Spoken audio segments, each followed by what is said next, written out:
फटाक 30 सेकंड में खबर डाउनलोड कीजिए तक ऐप।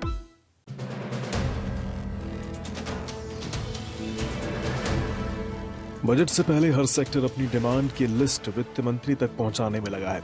कोरोना काल में जिस तरह से ज्यादातर कारोबार को नुकसान हुआ है, उसे देखते हुए हर किसी को उम्मीद है कि सरकार कारोबार को सहारा देने के लिए इस बार ड्रीम बजट लेकर आ सकती है।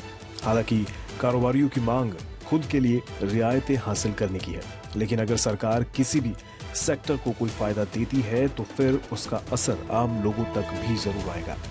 तमाम सेक्टर्स की तरह जेम्स एंड ज्वेलरी सेक्टर भी सरकार से बजट में फायदे की सौगात मिलने की उम्मीद लगाए बैठा है। अगर सरकार इसकी मांगों पर विचार करेगी तो फिर आम लोगों के लिए भी बजट के बाद गहने खरीदना सस्ता हो सकता है। जेम्स एंड ज्वेलरी सेक्टर सरकार से बजट में सोने पर आयात शुल्क घटाने की डिमांड कर रहा है।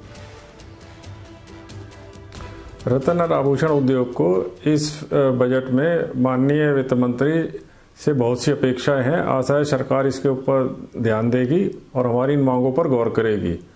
पहला, सोने और चांदी के ऊपर आयात शुल्क 7.5% से घटा के 4% किया जाए। दूसरा, कटे और पॉलिश किए हुए हीरो और रत्नों के ऊपर आयात शुल्क 7.5% से घटा के 2.5% किया जाए। तीसरा, जीएसटी की दर 3% से घटा के 1.5% की जाए और पैन कार्ड की सीमा 2 लाख से बढ़ाकर 5 लाख की जाए। रत्न और आभूषण निर्यात संवर्धन परिषद यानी जीजेईपीसी ने बजट में सरकार से इंपोर्ट ड्यूटी 7.5% से घटाकर 4% करने की डिमांड की है। जीजेईपीसी का कहना है कि अगर सरकार आयात शुल्क घटाती है तो फिर उन्हें विश्व स्तर पर प्रतियोगी बनने में मदद मिलेगी। जीजेईपीसी ने बजट से पहले दिन जाने वाली सिफारिशों में इंपोर्टेड जेम्स और स्टोन्स पर भी आयात शुल्क को 7.5% से घटाकर 2.5% करने की डिमांड की है। इंडस्ट्री बजट में अपने लिए एक विशेष पैकेज दिए जाने की भी सरकार से अपील कर रही है।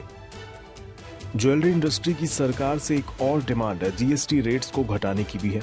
जीजेईपी ने मांग की है कि जीएसटी की दर को 3% से घटाकर 1.25% किया जाए। साथ ही पैन कार्ड के जरिए खरीदारी करने की सीमा को भी 2 लाख रुपए से बढ़ाकर 5 लाख रुपए करने की भी अपील की गई है। एसोसिएशन का कहना है कि कई ग्रामीण इलाकों में परिवारों के पास पैन कार्ड नहीं होता, इसकी वजह से उन्हें सोना खरीदने में मुश्किल आती है। वैसे भी भारत में जिस तरह का लेन देन शादी ब्याह में होता है, उसे देखते हुए ये सीमा काफी कम है। अब देखना यही है कि सरकार इन डिमांड्स पर कितना विचार करती है और किस तरह की राहत इस सेक्टर के साथ ही लोगों को भी मिलती है।